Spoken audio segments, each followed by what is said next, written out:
From the keyboard to the boardroom, this is the Business of Esports Minute. Every single week, I, Paul Dawalibi, the prophet of esports, will be bringing you my hottest takes from the week. Basically everything you need to know about the business of esports, all in about 1 minute. Let's go.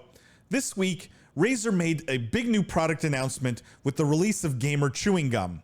Razer's new product will be sold under the brand name Respawn and supposedly helps to boost your focus and reaction time in games.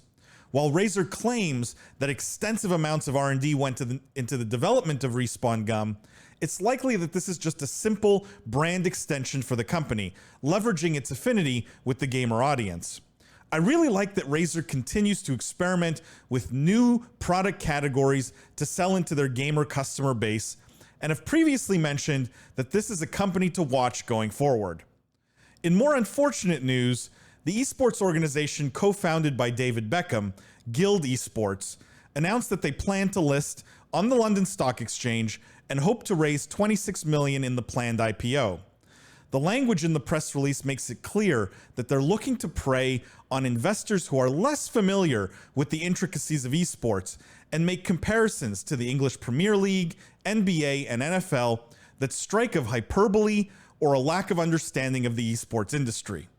What is most puzzling is how a company like Skillz can raise tens of millions in the public markets at a valuation of roughly $50 million when there is basically nothing there.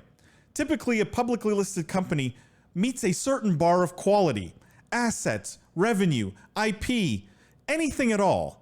Skillz Esports has none of these things and sets a dangerous precedent as the chance of investors getting burned is virtually guaranteed.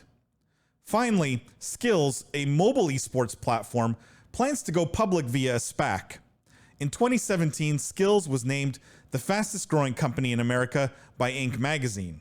The transaction values Skillz at $3.5 billion, which is 6.3 times their estimated 2022 revenue of $555 million. The company expects revenue of $225 million in fiscal 2020, and therefore should trade closer to 15 times their estimated 2020 revenue. While that multiple seems rich, Skillz has an average revenue per user that is almost 4 times higher than Zynga, and the average user spends 62 minutes a day on Skillz, exceeding time spent on TikTok, Facebook, YouTube, Candy Crush. These kinds of numbers should give investors confidence that Skillz has unlocked significant value in the mobile esports space. For far more detailed insight and discussion into the business of esports, as well as the most exceptional lineup of guests, please tune in every week to the Business of Esports podcast and every Wednesday evening into the Business of Esports after show live stream. Also make sure to follow us on Twitter at BizEsports and on YouTube at the Business of Esports.